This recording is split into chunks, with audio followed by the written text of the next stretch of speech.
I'm going to ask you 4 questions today. If you say yes to 2 or more, you are currently losing money as a non-technical founder and you don't know it yet. Welcome to Tech for Non-Techies. This is a podcast for business leaders and non-technical founders building the future in the age of AI. Whether you've been in business for 100+ years and you're looking to modernize, or whether you're building something new, this is the show for you. You'll learn how to come up with new ideas and make them come to life, no matter the size of your organization. I've taught tech and innovation at Oxford University, advised companies like Microsoft, and written for the Harvard Business Review. You're going to hear the frameworks and the thinking that I've built and tested and taught at the highest level. And now, it's your turn. Let's get started. Hello, smart people. How are you today? My gardening adventures, which I have surprised myself with, they are continuing. But as I mentioned, I have no idea what I'm doing. And I nearly broke the garden fence yesterday in my enthusiasm. I decided to sew off a tree with my bare hands and it started falling in the wrong direction. I did save the day. The fence is safe. The tree has been felled. And now I'm very proud of myself and have discovered a new career as a lumberjack. But before that, let's talk to you and your problems as a non-technical founder and how you can solve them. So today I've got 4 diagnostic questions that are going to help you as a non-technical founder figure out where you're losing money or where you're getting stuck. This is obviously very relevant to a person who is working on their tech venture.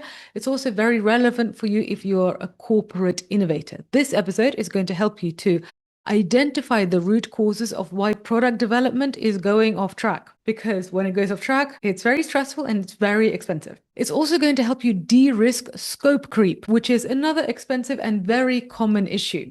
And it's going to help you clarify your tech strategy so you stop chasing shiny tools and thinking, should I do AI? Should I do normal no-code tools? Should I work with developers? So you can focus on your biggest problems and so you can solve them. But before we get into it, I have a lovely surprise for you. So there is a course that long-time listeners would know about. My flagship course is called Tech for Non-Technical Founders, and this episode is actually based on some of the stuff that you are going to get taught in this course. This flagship course is on flash sale until Thursday night at midnight Eastern. This is the flagship course that I have taught at Oxford University, at Techstars at London Business School, and at many more, including Ivy Leagues and top global institutions. And over 700 people have now gone through it, and my alumni have built apps and platforms, and you've heard some of these alumni on this podcast rather. My alumni have raised funding. They've also completely changed their careers, and not all of them have become entrepreneurs. Some have become investors, and I know that at least one of them is now a partner at a VC firm. Not bad. And others have joined big tech companies and now lead digital transformation at large corporates. So this is a genuinely strong course with really impressive results to back it up. And just until Thursday at midnight, this course is on sale. But that's not all. Carry on listening. So we're now in the second half of 2026. If you're listening to this when it comes out live, which I hope you are, because the flash sale is literally a flash. It's not going to last forever. So in the second half of 2026, you're kind of in this time where you've got time to make this year the year that you did something really, really big. But we're also in the second half, so it's not the same as January. You are not on unlimited time. So if your goal is to do something really impressive, like launch your venture, launch your product, do something new, this is the moment to actually start. And in the flash sale, you're going to get the full 6-module course plus a one-on-one strategy session with me to apply whatever you're learning directly to your own venture and directly to your own goals. Now, my standard non-technical founder program is now $4,000, which I know is a serious investment for most people. So I wanted to create something much more accessible so more of you can actually get this and apply it and essentially, create the things that you want to create and become my case studies and go on this show and tell everybody about it. So until Thursday night, this course plus your session with me is just $497. So if you've been listening to this podcast and coming to my free classes and thinking about building something, this is literally the moment to go deeper and not to just learn about it, but to actually do it. So the link to get the flash sale offer is in the show notes and it will be live until midnight Eastern on Thursday, the 30th of July. So do not delay. If you have been learning from this podcast. Think about how much more you can get if you actually join the program and also have that strategy session with me. So do not delay. This flash sale is literally a flash sale. It is over on Thursday. Okay, now, my dear smart person, let us go through the 4 diagnostic questions, which will show you where you're getting stuck if you're a non-technical founder. So question 1, have you hired developers and watched the budget explode while getting half of what you expected? So this is the scene. You had an idea. You found a developer or an agency. You got a quote. The quote seemed reasonable, so you said yes. Then 3 months in, 6 months in, the quote has doubled or tripled. Half the features you asked for are not there. And the developer keeps saying, but this wasn't in the original scope. You are now basically paying more for less. You don't understand why, and you don't know when it will end. The verdict is that this is not a developer problem. It is a briefing problem. You can't brief what you can't define. And nobody has ever taught you how to define a proper brief. The developer is not lying to you. They're building exactly what you asked for, which is exactly the problem, because then you can't blame them. The thing is, in this situation, what most likely happened, because you didn't know how to brief properly, what you asked for was very vague, which is why you got this very reasonable quote for a much smaller thing. So notice this. Think about the last brief you gave a developer, or the one that you would give to a developer tomorrow if you're on the brink of doing this. Could you hand it to a stranger with zero context and have them build exactly what's in your head? If you're not sure, that is not a small gap. That is a serious problem that needs to be solved. A proper product brief has specific components most non-technical founders have never even seen, don't even know about, let alone learned to write. Question 2 in our diagnostic. Have you ever wondered whether you should use AI, hire a team, or find a technical co-founder? So this is the scene. You've been going back and forth on this decision for months. You've read an article about no-code tools, you have got excited, then you tried one, then you hit a wall. Then maybe you thought you need a real developer after all, but then you worry about giving away half your equity to a co-founder and you hear all these nightmare stories about co-founder divorce. So then you get on ChatGPT and then you are thinking, okay, maybe if I combine ChatGPT and Lovable, I can somehow make it work. So you start getting on Lovable and then it becomes more and more complicated. You're spending hours and hours on this. Nothing seems to be moving forward. So then you're back to thinking, should I hire a developer or get a co-founder? Now, is this familiar? I bet to many of you it is. So the verdict here is that the question itself is actually the wrong one, because it's not which, it's not AI versus team versus co-founder. It's at what stage and for what reason, because different stages need different things. Validating an idea needs something completely different from scaling a product with 10,000 users. You've been trying to answer a strategy question with a tools question, and that's why you keep going round in circles. And the whole idea of a co-founder, a technical co-founder or a non-technical co-founder, that is its whole other thing, because sometimes it's a wonderful thing to do. A lot of the time it isn't. So notice this. Could you say right now out loud exactly which stage your product is at and what approach is right for your stage? Because most founders can't, because nobody has ever laid out the stage, like what the stages even are. And especially with all of this AI hype, with AI companies basically telling you that anybody can build anything with AI, it's really tempting to believe that. But honestly, in my experience, that is just not true. So if the scenario that I described sounds really familiar and you're feeling bad that you haven't moved forward, just know that that is not a you problem. You just haven't learned a specific skill set. You can learn that skill set and then you will move forward. The thing to do is to learn that skill set, learn about the different stages, figure out which stage you're at, and use the appropriate answer for that stage. That is what's going to get you unstuck, as opposed to sitting there and researching and talking to people and kind of trying to build something, not getting anywhere. I see this problem happen most often. Okay, let's get to diagnostic question number 3. Have you felt lost in technical conversations, unsure what you're actually paying for and what the conversation is about? So here's the scene. You're in a meeting with a developer or an agency or even a potential investor. They start talking about the back end, they start talking about API integrations, about database architecture and security, and talking about all the security issues on places like Lovable and Base 44. And you're nodding and you're saying, yes, this sounds very good. Yes, indeed, rubbing your chin intelligently.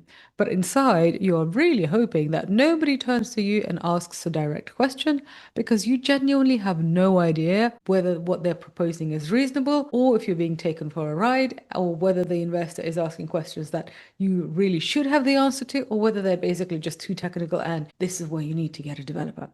So the verdict, what is the verdict here? If this is what's happening, that's when you are not the founder anymore and you're a passenger in your own company. And I have been in this situation. It is really, really scary when that happens because when you're losing the reins, who is holding them? A lot of the time, it's either nobody or somebody you don't want to be holding them. At this point, you don't need to build the whole thing with Lovable or with any other tool yourself. And you certainly don't need to learn to code, but you do need to understand enough to know whether a proposal makes sense, whether the timeline is realistic, and whether the price is fair. You need to understand, is there enough wiggle room because there will inevitably be some scope change.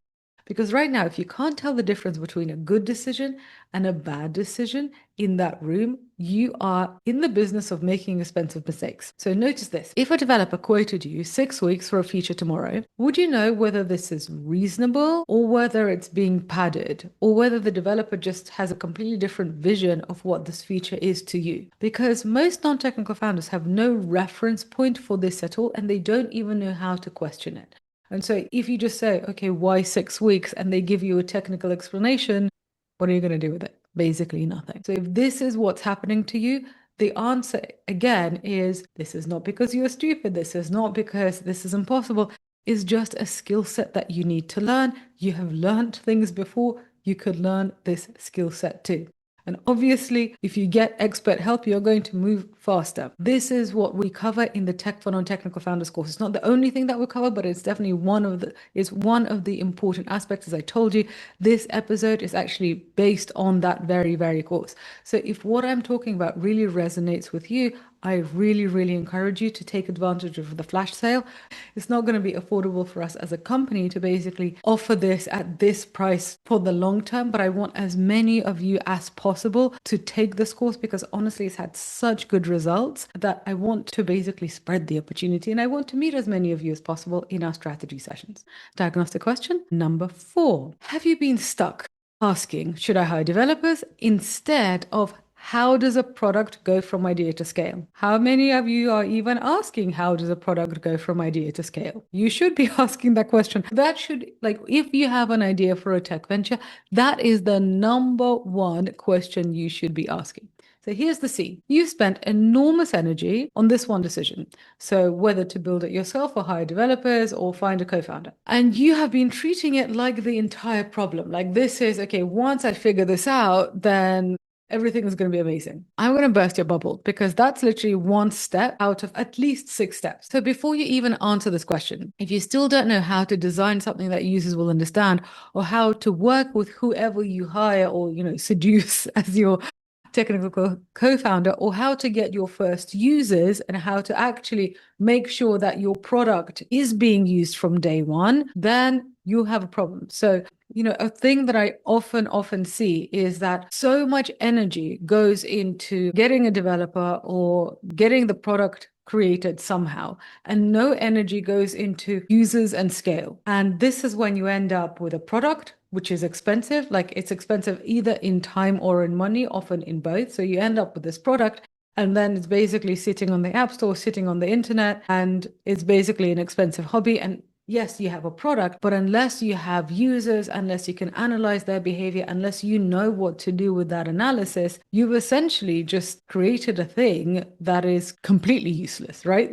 The definition of useless is nobody is using it. So if you are literally only fixated on step 1 and you're not thinking about the whole picture, you are going to end up in the situation which I see founders end up in all the time. And if you end up in the situation and, say you got some funding to create the product, you create the product and nobody's using it, it's going to be really, really difficult to get future funding, because essentially investors or whoever's funding you is going to be saying, well, if nobody's using this product, doesn't look like this is a great success. And the thing is, the product could be a success if you actually thought through what you're going to do next. So the verdict is, if this sounds like you're solving step 1 of a 6-step problem and wondering why you feel stuck. Answering the hiring question or even answering the building question does not unstick you. It just moves you into feeling stuck in the next stage. If you don't know how the stages connect to each other and what problem to solve for at the next stage, you're basically going to keep on stalling at every single one.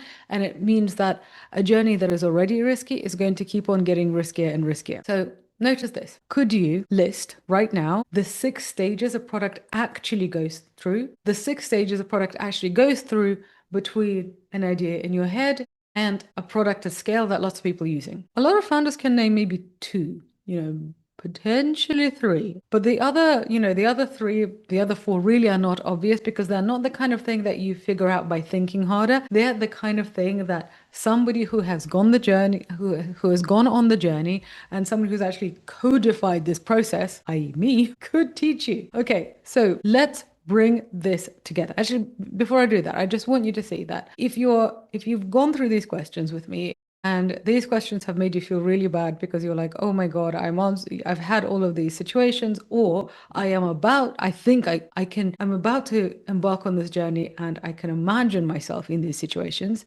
First of all, don't feel bad and don't panic, because this is not about your intelligence. This is not about your worth. This is not about your abilities.